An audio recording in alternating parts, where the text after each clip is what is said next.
राकेश सिंह हमारे साथ इस चर्चा में जुड़े हुए हैं। राकेश, यानी कि कुल मिलाकर मोदी के बुर्के वाले बयान से कांग्रेस को फायदा हो रहा है।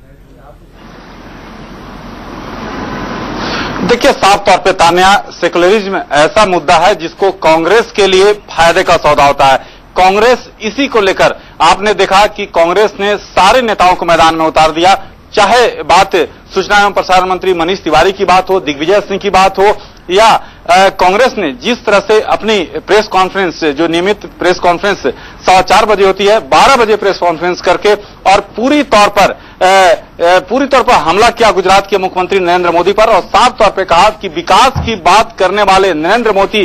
गुजरात में ही किस तरह से विभिन्न क्षेत्रों में फिसडी हैं, उसको साबित करने की कोशिश, और ये साफ दिखाने की कोशिश कांग्रेस को इसलिए फायदा तान्या है कि सेकुलरिज्म ऐसा मुद्दा है जो कि कांग्रेस इसी के इर्द गिर्द अपने वोट को देखती है। लेकिन रही बात जिस तरह से भ्रष्टाचार या महंगाई का मुद्दा, उससे कहीं न कहीं साफ तौर पर अगर बात करें तो बीजेपी के वरिष्ठ नेता यशवंत सिन्हा ने भी इस तरह ध्यान दिलाने की कोशिश की कि जो मुख्य मुद्दा है उससे नहीं भटकना चाहिए। लेकिन नरेंद्र मोदी के बयान पर कांग्रेस ने जिस तरह से चौतरफा हमला किया है, उसको कई मायने में महत्वपूर्ण है। तान्या, बिल्कुल, यानी कि कुल मिलाकर नरेंद्र मोदी ने जो बुर्के वाला बयान दिया था, उससे कांग्रेस ने उसी को लेकर अपना गेम प्लान अब तैयार कर लिया है, और जो बाकी मुद्दे थे उससे ध्यान भटकाने की कोशिश की। और जैसा कि राकेश आपने भी कहा कि खुद यशवंत सिन्हा ने मोदी को नसीहत देने की कोशिश की और ये दिखाने की कोशिश की कि बीजेपी के जो मुद्दे हैं उनसे हमें भी नहीं हटना चाहिए, हमें भी उन्हीं मुद्दों को लेकर केंद्र की सरकार पर वार करना चाहिए। देखिए, साफ तौर पर खासकर यशवंत सिन्हा की बयान को गौर से देखें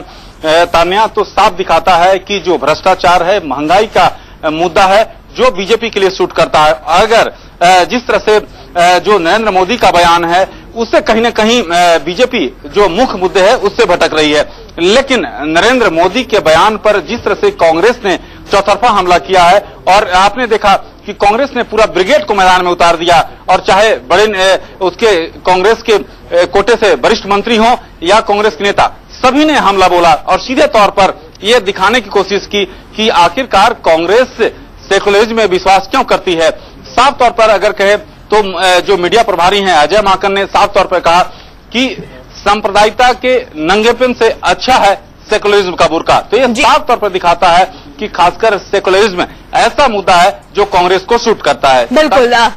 राकेश, धन्यवाद इस चर्चा में हमारे साथ जुड़ने के लिए।